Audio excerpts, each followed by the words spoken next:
Chers camarades du Cercle Aristote, bonjour. Aujourd'hui, un ami que vous connaissez, notre camarade Loïc Chéniaud. Loïc, bonjour. Bonjour Pierre-Yves, bonjour à tous. Donc, je fais des présentations succinctes parce que tu n'es pas du tout un inconnu des troupes. Donc, toi, tu appartiens, disons, à une branche que je qualifierais de socialisante du souverainisme. Euh, Tu as autour de toi à la fois un groupe d'action et de réflexion qui est l'Institut de l'humanisme total, si mes souvenirs sont bons. Et tu as aussi tout un volet doctrinal de ton œuvre. Tu étais déjà venu nous en parler sur un aspect théorique sur un de tes derniers ouvrages qui a été joué chez Delga. Et là, on arrive à une question, disons, à la fois pratique, politique, poétique, pourrait dire certains, qui est ton dernier ouvrage, Continuer la France, qui est une somme de leçons de choses, c'est-à-dire c'est un parfait petit livre de formation, je trouve, à l'usage des militants et des gens qui veulent se construire un peu doctrinalement, qu'ils militent ou qu'ils ne militent pas. Euh, je, je voudrais, parce que je voudrais que tu nous dises comment, et d'abord un tout petit point, disons, technique, déjà comment on se le procure. Parce- Alors, on peut se le procurer à l'heure actuelle sur toutes les librairies en ligne sur commande, donc ça, il n'y a pas de souci. Après, si vous souhaitez davantage effectivement m'aider, puisque ça me rapporte vraiment déjà pas grand-chose de manière générale, mais vraiment pas grand-chose si vous le commandez sur Amazon, sur le site du coup thebookedition.com, vous pouvez le trouver et effectivement le commander directement via cette plateforme. J'insiste aussi sur le fait que, en plus de ce livre, il y a en complément toute une série de podcasts dont les séries audio ne sont pas la version audio du livre et inversement. Donc, c'est vraiment des éléments complémentaires pour ceux que ça intéresse et qui, en plus, souhaiteraient aussi soutenir davantage mon travail. Voilà. Si tu veux, je préférais le dire parce que ça, c'était Enaf, tu sais, le théoricien du don, celui qu'on connaît le moins parce qu'il était canadien, et Marcel Enaf, qui disait l'un des grands problèmes de la pensée occidentale, c'est que, c'est que en Occident, sous l'exemple de Socrate, la pensée est toujours gratuite. Or, Mm. le problème, c'est que ça n'aide absolument pas quand on est dans l'opposition.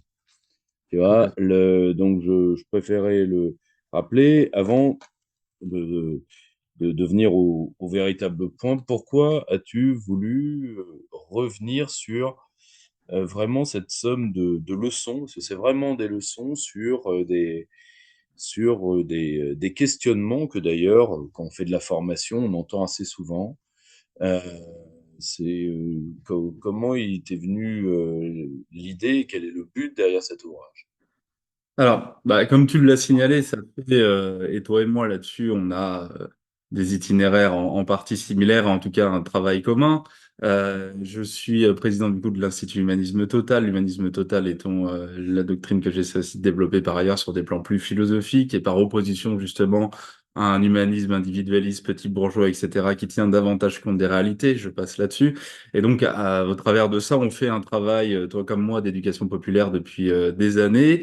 Et donc, effectivement, dans la continuité du livre que j'avais fait paraître d'ailleurs l'année dernière chez toi, Perspective Livre, qui était pour une souveraineté intégrale, j'ai décidé ici, comme tu le signales, de faire plusieurs chapitres qui abordent différents thèmes. Alors, l'objectif de ce livre, comme tu l'as dit, c'est un peu d'être un manuel, hein, donc d'être sous la main, d'être disponible pour les militants, et donc d'aborder plusieurs problématiques, des problématiques liées à la question de l'État, justement, des problématiques liées au rapport de la souveraineté et de l'identité, des problématiques liées à la question du libéralisme, etc., de sorte à ce qu'effectivement, nos militants, si je puis dire, puisqu'on en partage quand même un certain nombre en commun, et même Tout à fait. si, toi comme moi, Je pense on est suffisamment accaparé pour pas avoir forcément le temps de toujours écouter les interventions de l'un et de l'autre. Les retours qui me sont faits ces derniers temps m'indiquent que visiblement nos lignes se croisent quand même très fortement, ce qui ne m'étonne pas le moins du monde.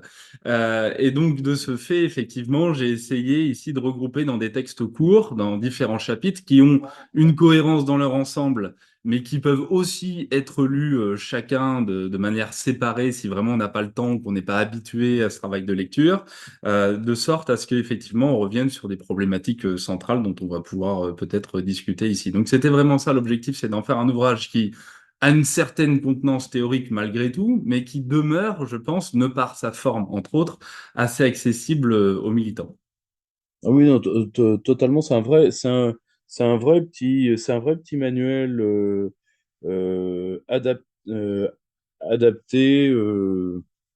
adapté, facile à emporter, facile à consulter et qui va à droit au but. On va commencer, je pense, que sur l'une des questions sur lesquelles des gens qui te connaîtraient pas ou qui te prêteraient des avis par rapport aux auteurs que tu cites, etc., parce que souvent, comme ils les ont pas lus, ils ont des idées un peu toutes faites, c'est la question identitaire, tu vois, parce que je pense que c'est là où certains t'attendent le plus au tournant. Donc, c'est comment, à travers ta doctrine, tu poses la question de l'identité, parce qu'aujourd'hui, elle est sur toutes les lèvres, mais malheureusement, elle est pas dans toutes les têtes. Alors, eh bien, évidemment, ça occupe chez nous une place importante, une place décisive, qui est très liée à la question d'ailleurs de l'enracinement, hein. Et là encore, effectivement, le corpus sur lequel je peux m'appuyer, entre autres, puisqu'il ne se limite pas encore une fois à ça, je suis pas cloisonné, mais ça peut être des auteurs comme Simone Weil, comme Christopher Lasch, etc., qui effectivement participent de la communauté de pensée qui est la mienne. Et c'est le fait de dire, hein, c'est le titre de ce livre, encore une fois, Continuons la France, le titre de ce livre, de ces podcasts. Je rappelle d'ailleurs au passage que Continuons la France, j'ai récupéré ce titre d'un reportage qui avait été commandé par le Parti communiste français en 46, dont le réalisateur était Louis Daquin, et ce reportage, enfin ce documentaire, qui retraçait une histoire de France du point de vue communiste à une époque où le Parti communiste ne craignait pas justement son enracinement et ne craignait pas son rapport avec l'histoire de France, ni même son patriotisme, voire son nationalisme. Eh bien, réinscrivait justement le parcours des résistants, le parcours des militants communistes dans cette longue trajectoire des Capétiens en passant par Jeanne d'Arc et jusqu'à justement le CNR, etc. Donc c'est dans cette continuité-là aussi que je le fais, chose qui aujourd'hui ferait vraiment hurler la plupart des gauchistes et même malheureusement de ceux qui se réclament même des milieux plutôt communistes, etc. Donc l'enracinement, il occupe une place décisive dans notre réflexion, et l'identité aussi, et notamment le débat, encore une fois, qui a lieu, qui est le débat identité-souveraineté. Et j'insiste dans le livre pour signaler que certains se battent effectivement pour la question de la souveraineté. Je pense d'ailleurs même à certains de nos camarades, qu'on ne citera peut-être pas forcément, mais pour pas créer de querelles inutiles à l'heure actuelle, mais qui se battent pour une souveraineté, mais où finalement le peuple français ne serait incarné qu'au travers de valeurs que je critique abondamment dans ce livre et depuis plusieurs années déjà, des dites valeurs républicaines, universelles, etc., qui, à mon sens, étouffent en réalité totalement l'histoire de France. C'est-à-dire que, comme je le signale, à partir du moment où on ne considère pas la France à partir de ce qu'elle est, à partir de son histoire, à partir des habitudes de vie que nous avons, à partir d'une culture particulière, mais simplement à partir de grands principes qui seraient ceux qui ont été érigés à partir de la Révolution française notamment, et donc des principes qui se veulent, parce que l'échec est quand même cuisant, qui se veulent universels a priori, eh bien finalement, moins il y a de France, plus elle s'efface derrière ces grands principes universels dont on nous rebat les oreilles à chaque fois qu'un professeur vient à mourir en France, faute de pouvoir faire autre chose de politiquement plus sérieux, eh bien finalement, on laisse la France disparaître. Et donc se battre pour une souveraineté à partir d'une France qui n'a plus d'identité n'a, à mon avis, pas de sens. Encore une fois, c'est une coquille vide, c'est-à-dire on espère effectivement construire une nation qui reposerait sur absolument rien. Et à rebours, ceux qui effectivement tiennent des discours identitaires et s'imaginent une grande lutte de civilisation sans être en capacité, alors qu'ils désignent certes l'ennemi, mais sans s'en donner les capacités souverains pour lutter justement contre ces ennemis, m'apparaissent là aussi totalement ambigus, voire hémiplégiques. Et donc, en réalité, l'identité, elle apparaît pour moi nécessaire, puisqu'encore une fois, le combat que nous menons, c'est le combat d'une France particulière, dans un héritage particulier, et qui nécessite effectivement que on le poursuive, qu'on le poursuive face, et ça me paraît important, qu'on le poursuive face à un certain nombre de groupes que je désigne là aussi dans le livre, que j'appelle les groupes sécessionnistes.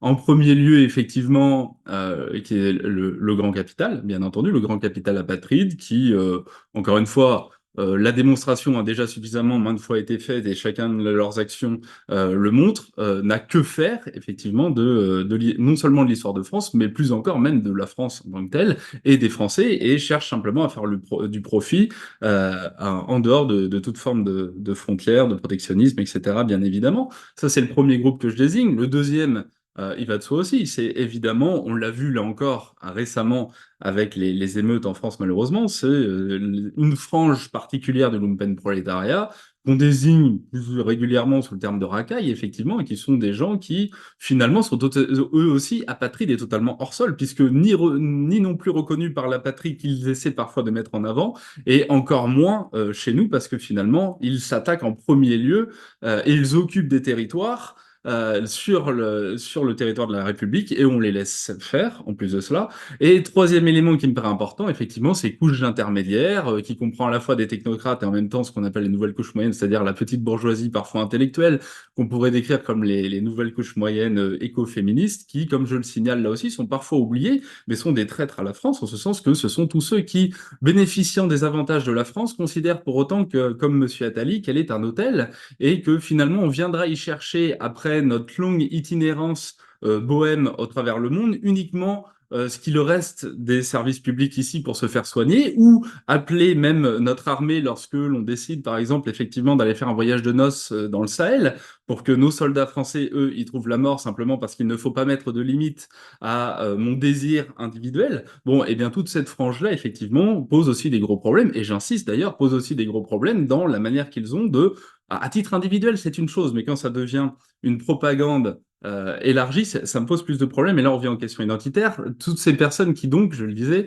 se refusent, par exemple, aussi à faire des enfants. Et d'ailleurs, je remarque que c'est une problématique aussi pour moi dans le camp national, et je vais expliquer pourquoi. Toi comme moi, on a fait notre part du boulot, j'ai envie de dire. J'entrerai pas dans l'intimité de chacun ici, mais je trouve ça un peu étonnant de voir aussi parfois des militants. Bon, il y a des raisons de vie à ça, mais beaucoup de militants du camp national qui, arrivés à la quarantaine, nous parlent effectivement de tradwife, etc. pour certains, pour se dispenser en réalité d'appliquer ça dans le réel. Or, pour moi, ça me paraît aussi fondamental, c'est-à-dire qu'effectivement, continuons la France avec qui, avec quels enfants et pour quels enfants. Parce que dire comme ça que l'on est prêt à mourir pour ses enfants, c'est une chose, mais être prêt à vivre et à mener le combat que nous menons pour eux, ça me semble au moins tout aussi important. Et ça participe pour moi, ce refus effectivement de faire des enfants, d'une forme de déchéance anthropologique extrêmement profonde. Et donc ce combat, il est difficile, certes, mais il me paraît absolument nécessaire. Et donc le combat pour notre identité, c'est le combat pour l'identité de la France, mais pas nécessairement en opposition aux autres. C'est dans un monde multipolaire, et je terminerai là-dessus, c'est ce que j'essaie de développer dans le livre, c'est ce que j'ai développé dans plusieurs conférences, c'est-à-dire celui d'un universalisme concret par opposition à l'universalisme abstrait des Lumières, c'est-à-dire finalement reconnaître la particularité qui est la nôtre en tant que nation, en tant que peuple, et ce qui donc nous permet d'exister par opposition aux autres, et donc laisser libre cours à la souveraineté de tous dans l'expression même de leur culture. Donc dans un monde multipolaire, ce qui m'apparaît bénéfique, c'est de reconnaître la culture des autres afin effectivement que eh bien, la nôtre ne soit pas non plus totalement chassée. Et donc effectivement, à ce titre-là, l'identité occupe une place importante dans les développements qui sont les miens.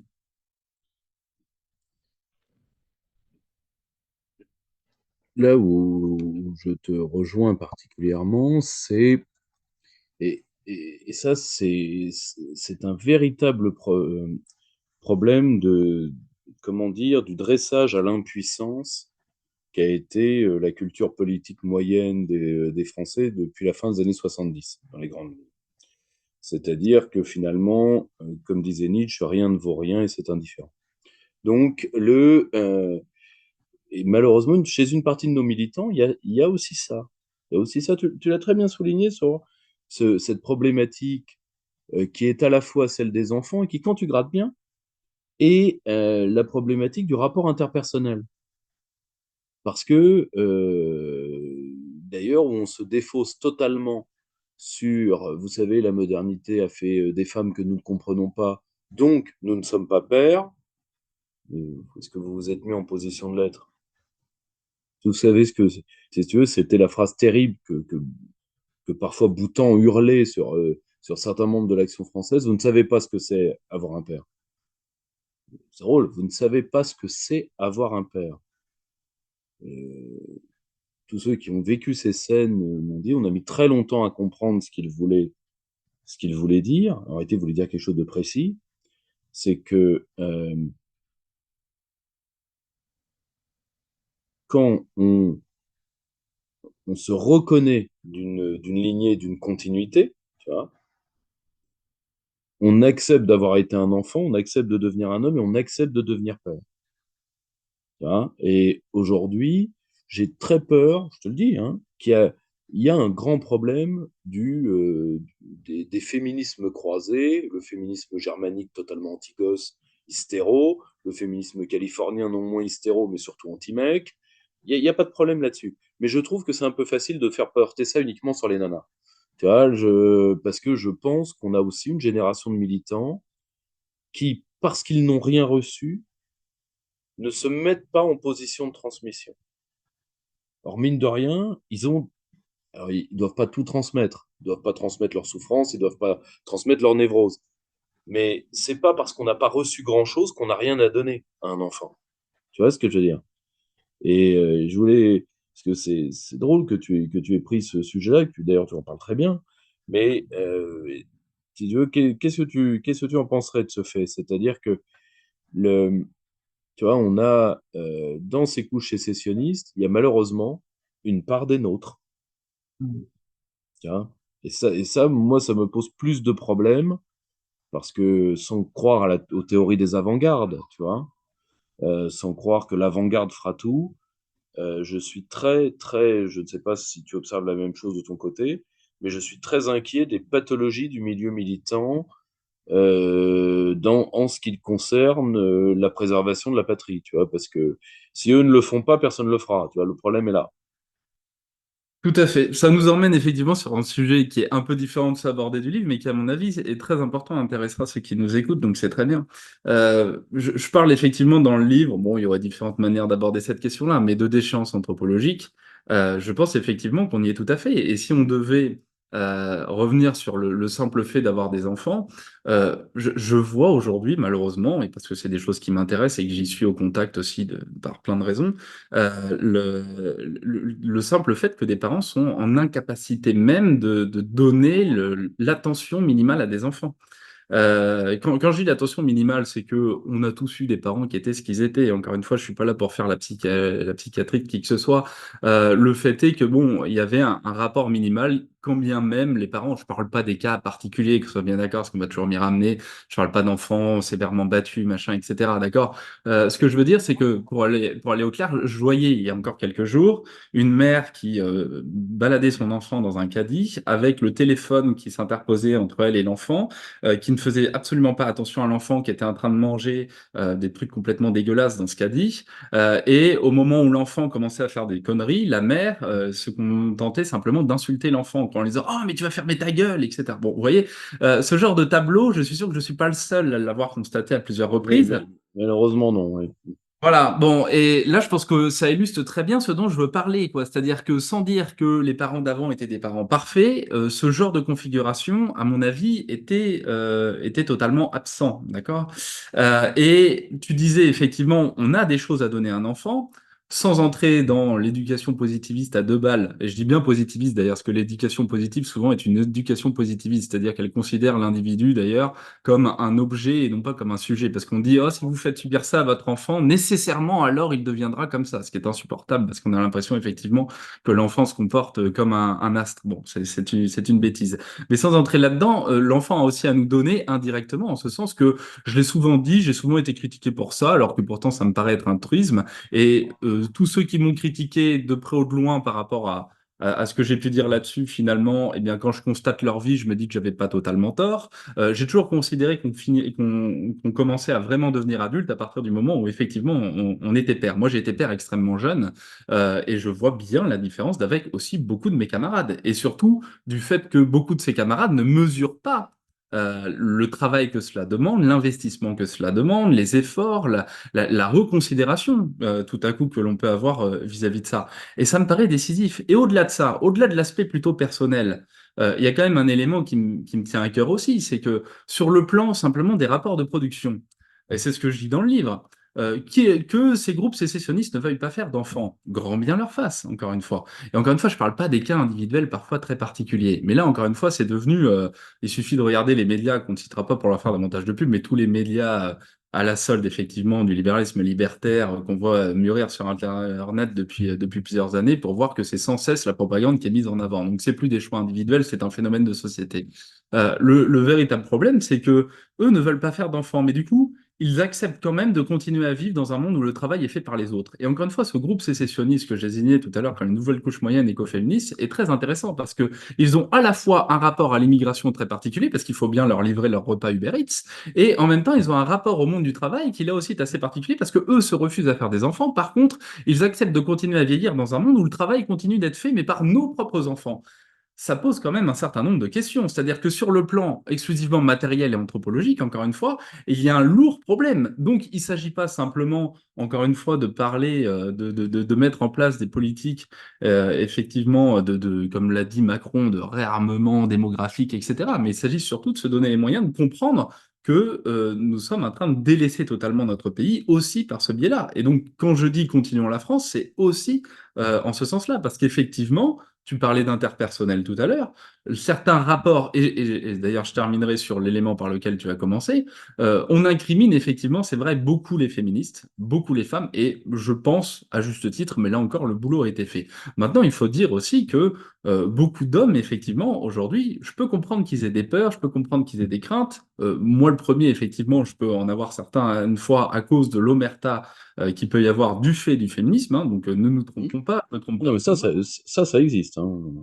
Évidemment, et on en est les premiers sujets parfois de par nos interventions. Donc, pas de souci là-dessus, entendons-nous bien. Maintenant, encore une fois, il y a aussi des hommes qui se donnent pas les moyens, non seulement d'être des hommes, non seulement d'être des pères, et donc d'assurer le minimum, j'ai envie de dire, le minimum qui était capable d'être assuré autrefois et qui, du fait de la déchéance anthropologique aussi, ne sont pas rendus très intéressants à des femmes qui, s'étant effectivement émancipées par certains aspects, et c'est tant mieux, de certaines contraintes, n'ont pas grand-chose à gagner d'un adolescent, finalement, qui est pas capable d'être autonome avec lui-même ou qui n'est pas capable, finalement, de lui apporter quoi que ce soit. Si vous n'êtes pas quelqu'un de très sécurisant, si vous n'êtes pas quelqu'un qui a un statut, il faut le dire quand même, qui n'a pas un statut social forcément élevé, je dis pas qu'il faut tout à la fois, mais si vous n'avez rien de tout ça, si vous n'êtes pas très intelligent, que vous n'êtes pas très beau, et qu'en plus de ça, vous faites pas beaucoup d'efforts pour finalement essayer d'exister par vous-même avant effectivement d'aller pleurnicher et de chercher maman, ah, il y a peut-être un moment donné où, là, encore une fois, la question de la déchéance anthropologique, elle se pose. Et elle se pose, je ne vais pas incriminer l'individu, mais en tout cas,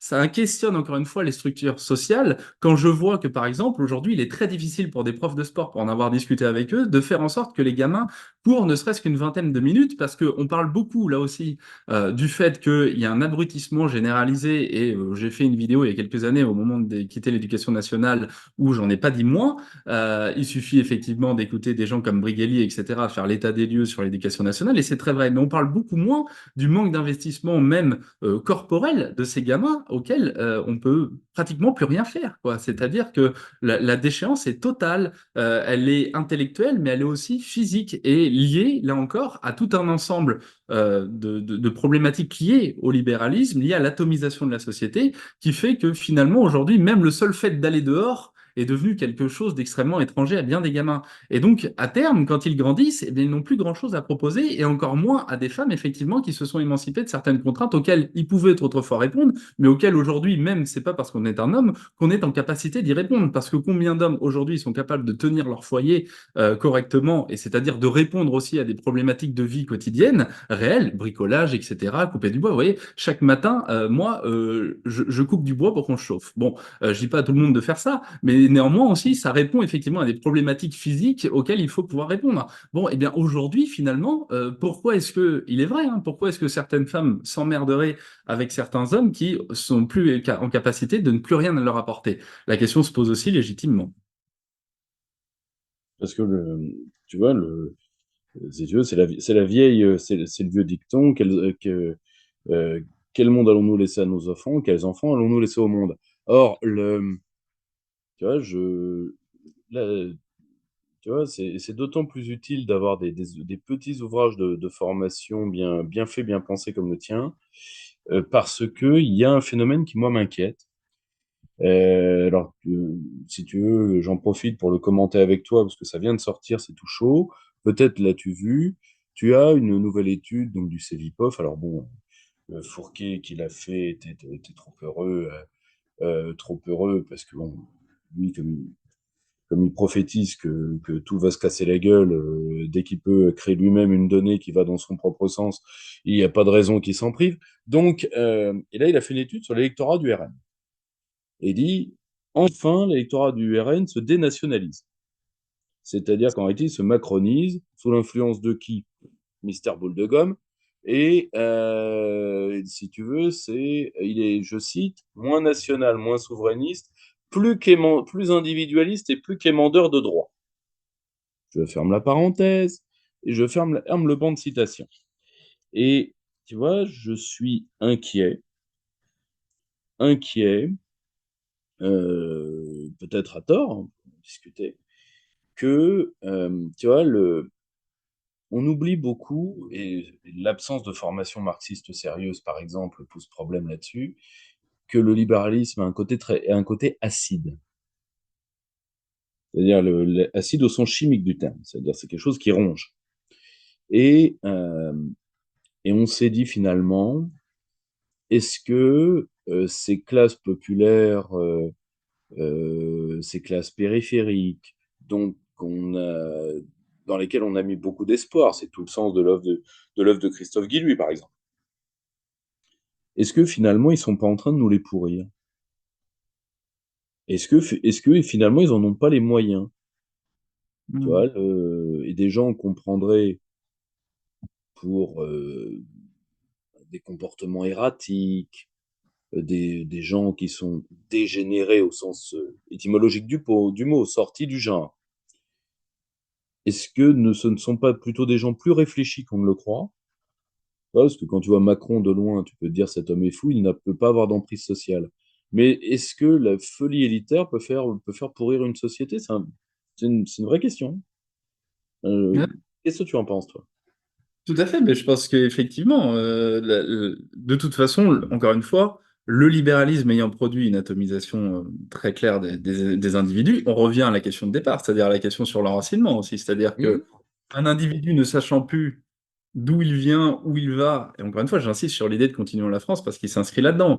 J'ai dans le livre aussi une citation de Simone Veil que j'ai pas retenue de tête ici, qui montre bien que la question n'est pas tellement celle du passé, de l'avenir, etc., du présent, mais que toutes ces choses-là doivent être articulées tant chez un individu qu'encore une fois dans une société. C'est la raison pour laquelle, d'ailleurs aussi, l'identité, encore une fois, on peut faire plein de parallèles entre l'identité individuelle et l'identité collective, sans dire que ça sert de démonstration. En tout cas, il faut effectivement une capacité à avoir la mémoire de qui on était hier pour savoir qui on est aujourd'hui, de avoir un projet, un récit de vie qui nous donne envie effectivement de le poursuivre. Sinon, effectivement, on est dans la déshérence et la dépression.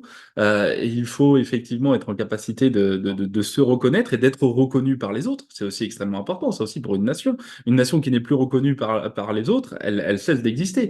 Ou qui est raillée par les autres, comme l'est encore une fois récemment Emmanuel Macron après ses déclarations de va-t-en guerre, hein, encore aujourd'hui. Bon, ça dit quand même quelque chose. Donc oui, effectivement, cette élite qui a totalement atomisé les individus au profit, en donnant accès à tout au marché et en recherchant d'abord et avant tout le profit, eh bien finalement a construit ces individus qui, comme le disait Christopher Lasch, hein, effectivement, là aussi je l'indique dans le livre, le déracinement déracine tout sauf le besoin de racines. Et en fait, ces individus, ce dont ils auraient besoin aujourd'hui, ce sont de ces racines-là.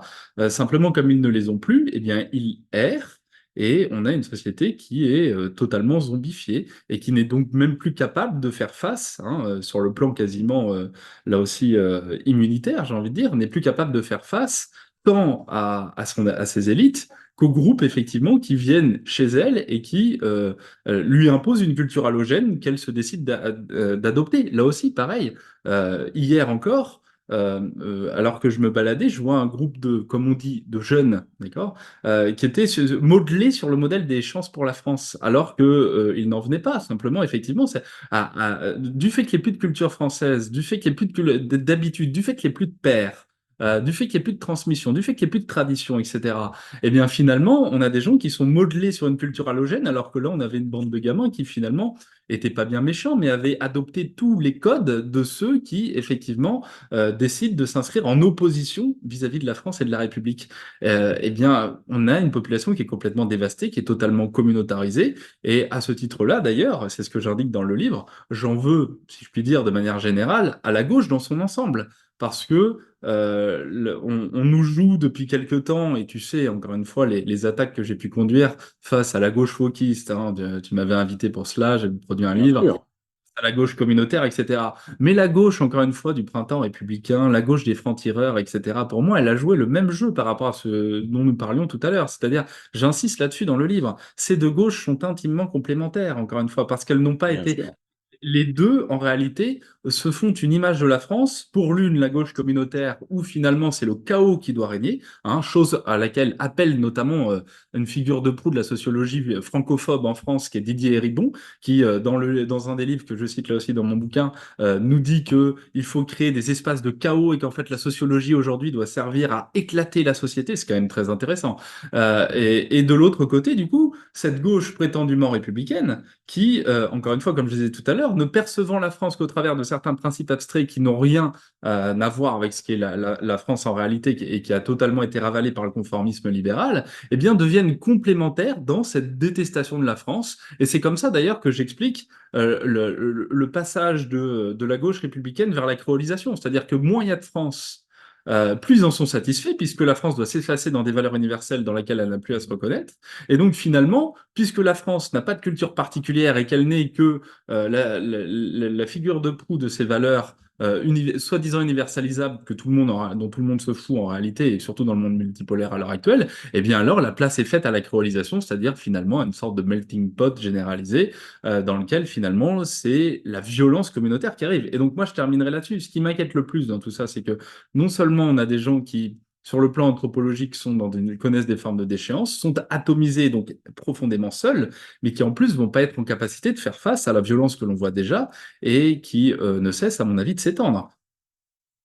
Oui, ça, si tu veux, et là, là, bien après que nous ayons rendu public cette vidéo, j'ai fait une longue vidéo théorique, mais elle ne sortira qu'au milieu du mois de mars, avec un camarade que j'apprends à connaître actuellement, qui je pense est quand même un penseur politique solide, hein, qui a écrit un ouvrage sur la démocratie sans l'État, histoire d'une illusion.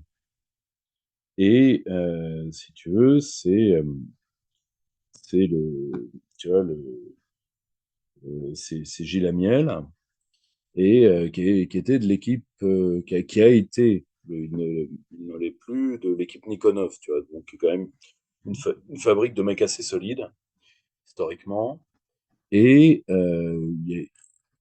qu'on le veuille ou pas, tu vois, j'en parlais également avec Baptiste Rapin récemment, c'est la démarche institutionnelle qui est, parce que pour refaire des hommes capables, il faut des moules à hommes capables. Et ça, c'est le rôle des institutions. Si tu veux, tu vois, objectivement, ce qui va, c'est très dur, hein, mais je pense que ce qui va nous occuper dans les prochaines années, c'est une pensée institutionnaliste lourde. C'est-à-dire refaire des institutions capables. Tu vois, parce que agir sur les hommes, c'est drôle d'ailleurs, hein, parce que finalement, l'occidental moyen, on l'a bousillé en quoi? En 40 ans. À l'échelle historique, c'est rien. Mais combien de temps ça va mettre à se refaire? Tu vois, c'est... Alors après, tu me diras, la violence a un effet accélérateur qui peut nous aider. Ensuite, c'est évidemment pas qu'on le souhaite, que personne n'entende ce qu'il veut entendre. Hein. Le Rudy, calme-toi. Et oui, Rudy, calme-toi. Il y a bien un petit fond quelque part pour que tu te calmes. Et donc, et le- mais tu vois, je pense qu'on va beaucoup travailler, je sais pas ce que tu en penses, mais je pense qu'on va beaucoup travailler dans les années à venir sur cette dynamique institutionnelle avec des hommes capables, je l'espère, d'affronter ces questions-là. Voilà, vieille question bernanocienne, faire des hommes capables d'endurer la liberté. Tu vois, c'est comme on dit à la F, on n'est pas sûr de gagner, mais au moins on va rigoler. Ouais, je suis d'accord avec toi en ce sens qu'en plus, ça pose l'institution aussi en opposition, là encore, au contractualisme abstrait, j'ai envie de dire, et à l'image qu'on a pu donner à tort, tant de Jean-Jacques Rousseau, dont je suis un lecteur assidu, que Moi, je d'Ernest Renan. C'est-à-dire que, là encore, sur la question tu vois, tout se rejoint, hein, sur la question de la tradition, de continuer la France, de l'identité, etc. C'est-à-dire que l'institution, c'est le prolongement, en réalité, de l'individu, quoi. Encore une fois, c'est ce qui fait qu'il est un être en société et non pas un être atomisé. Il y a deux éléments, là. L'individu ne naît pas en dehors de ces institutions. L'individu naît avec une forme d'excroissance qui le précède et qui est la praxis, on dirait en langage marxiste, en fait, hein. C'est-à-dire tout ce qui est la valeur ajoutée des autres hommes qui l'ont précédé. Et c'est au travers des institutions, d'ailleurs, que l'individu est en capacité de s'ériger. Et c'est seulement parce que il est déjà en capacité de faire ensemble, finalement, au lieu de vivre ensemble, hein, parce que ça aussi, j'attaque beaucoup l'idée du vivre ensemble. La réalité, c'est simplement qu'on fait ensemble. Quand on vit ensemble, on vit les uns à côté des autres. Encore une fois, c'est le propre du libéralisme qui adule la tolérance, d'ailleurs. Moi, comme je dis souvent, tolérer quelqu'un, c'est rarement, finalement, faire des choses avec lui, hein, d'accord? Moi, quand je tolère quelqu'un à ma table, c'est pas vraiment que je l'apprécie, c'est que j'ai pas trop le choix que de composer avec, jusqu'à ce que peut-être justement ce soit lui qui finisse par me tolérer parce que je l'ai laissé faire. Donc je vois pas en quoi ériger la tolérance soit un principe de société extrêmement intéressant en réalité. Et ce contractualisme, hein, parce qu'aujourd'hui on entend là, encore une fois, oui, comme ceux qui ne voient uniquement dans le contractualisme des Français de papier, c'est-à-dire c'est Antoine Léaumont qui nous dit finalement pour être français aujourd'hui, il suffit d'adhérer à la France et donc d'adhérer au contrat de la France. Mais encore une fois, parce qu'on parlait des institutions, euh, être français, et je crois que c'est Jacques Sapir qui disait ça très justement d'ailleurs, être français, c'est évidemment adhérer aux lois formelles, c'est-à-dire aux principes juridiques, mais c'est aussi d'abord adhérer aux lois informelles, quoi. C'est-à-dire, encore une fois, c'est pourquoi j'insistais sur ces questions-là par rapport à l'identité, c'est-à-dire à nos habitudes de vie finalement, à nos coutumes, à la manière de fonctionner, etc. Et donc se délester, se décharger, effectivement, pas totalement abandonner la culture d'où on vient, bien entendu, d'autant plus que la culture française, de par aussi son histoire, de par ses dom-toms, etc., elle est plurielle. Mais effectivement, adhérer néanmoins à cet ensemble qui sont les lois formelles et informelles. Or, aujourd'hui, nous avons des gens qui ne respectent ni les unes ni les autres, et parfois même qui ne les respectent pas sans venir d'un pays étranger, puisque c'était de ça aussi dont nous parlons. Et donc, je termine juste là-dessus par rapport à l'institution. Encore une fois, l'institution, bien évidemment, c'est ce qui sublime l'individu. L'exemple le plus concret anthropologiquement de ça, encore une fois, c'est le mariage, si on devait expliquer aux gens ce que j'essaie d'entendre par là. C'est-à-dire que finalement, c'est ce qui sublime l'individu pour le sortir de ses bas instincts pulsionnels les plus grégaires, les plus naturels et naturalistes vers lesquels, là encore, les mêmes médias essaient de nous faire tendre, c'est-à-dire réhabilitation de l'inceste, etc., ce genre de choses. C'est-à-dire qu'effectivement, on transforme une pulsion sexuelle naturelle qui s'oriente vers un individu d'un autre sexe ou du même sexe d'ailleurs, peut-être, etc., je ne sais pas, je veux pas avoir plus d'ennuis que j'en ai déjà, qu'importe. Et en fait, l'institution vient sublimer, c'est-à-dire qu'effectivement, les processus de séduction, les processus de reconnaissance par la famille, etc., font que finalement, ce qui auparavant était simplement le fruit d'un instinct, d'une pulsion sexuelle, se sublime, s'améliore en toute autre chose et permet de fonder le foyer, par exemple. Et donc, effectivement, nos organisations ont du travail, et comme je le répète assez souvent, et là encore dans ce livre, je pense que ça se chapeaute sur trois éléments. Évidemment, il y a le combat politique à mener. On le mène, il est difficile, tout le monde voit à peu près de quoi il en retourne. Il y a le combat métapolitique, et je crois que là encore, on est assez peu et on peut être assez fier de ce qu'on fait, puisqu'on mène ce combat-là sur la bataille des idées, sur la formation, sur l'organisation de séminaires et surtout sur la théorie politique qui permet effectivement de savoir où on va et pas de naviguer à vue. Et puis, il y a un travail que moi, j'appelle dorénavant depuis pas mal de temps déjà, parapolitique, c'est-à-dire en parallèle de la politique, et qui relève justement de la sociabilité, des moments de remise en place de moments et de lieux de sociabilité. On a organisé, nous, il y a quelques jours de cela, le banquet national de l'IHT ouvert à nos militants, à quelques sympathisants. Chaque année, on a des week-ends militants, dont un auquel tu avais participé d'ailleurs, qui sont Tout à les fait. estivales ou les floréales, où on essaie justement de recréer cette sociabilité, de recréer de permettre à des individus aussi de partager un ensemble de choses au-delà du simple aspect politique, même si justement ils bénéficient aussi par l'intermédiaire de ces événements et de ces moments-là de lieux dans lesquels ils peuvent justement reparler politique, et donc redonner du sens à tout ça et refaire, comme tu le disais, des hommes capables en réalité. Mm. Je pense qu'il y a, je suis en train de travailler ce rôle. D'ailleurs, quand j'ai reçu ton livre, et vraiment, je le recommande. Moi, c'est un ouvrage comment dire, c'est un ouvrage qui m'a remonté le moral, ce qui en ce moment est quand même quelque chose de compliqué à faire. Voilà.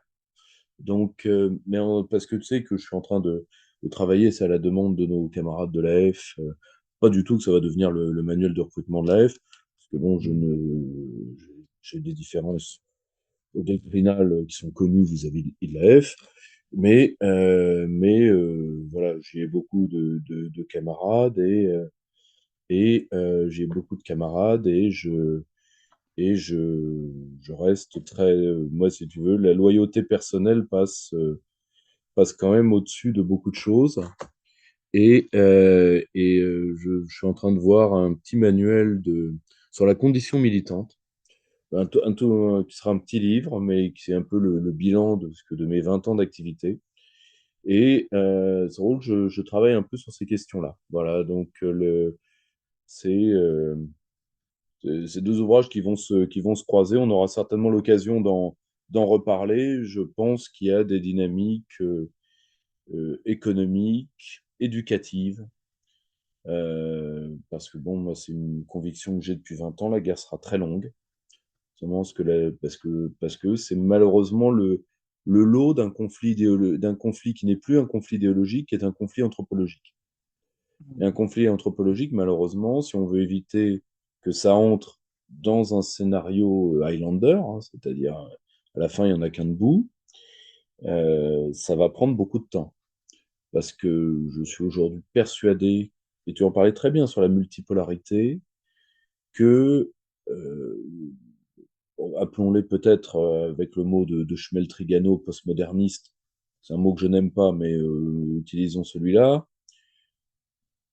ils ne toléreront pas l'humanité archaïque. L'archaïque, on est bien d'accord que c'est ce qui défie le temps. C'est le périn c'est la pérennité derrière le temps.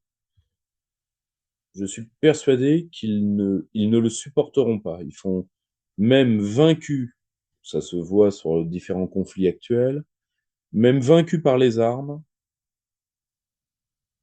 Tu sais, je crois que c'était Sankara qui parlait de l'instinct de prédation dans le colonialisme. C'est-à-dire que même vaincus, ils reviennent. Et je pense qu'ils feront exactement la même chose. C'est-à-dire que même vaincus, ils reviendront. Donc ça va être encore un conflit très long. Voilà, et pour lequel il y a besoin de munitions. Et Continuons la France est une belle pierre que tu mets à polir dans la fabrique de munitions. Mon cher Loïc, je te remercie beaucoup. Merci Pierre-Yves, merci à tous les éditeurs du Je te Cercle dis Aristote. à très vite, et tout le monde, de toute façon, peut te suivre. Je mettrai quelques liens vers l'IHT et vers le livre sous cette vidéo. Mon camarade, je te dis à très bientôt. Juste, je peux signaler, il y a un site du coup dédié aux livres et aux podcasts qui est justement continuons-la-france.fr, où là vous pouvez retrouver à la fois acheter le livre directement et les podcasts, non seulement pour prolonger le livre, mais aussi pour nous soutenir. Merci. À très vite. Ciao, ciao. Cher camarade, si tu veux plus de contenu, de réinformation, d'éducation populaire et de formation intellectuelle, n'hésite pas à faire un don sur notre page Tipeee.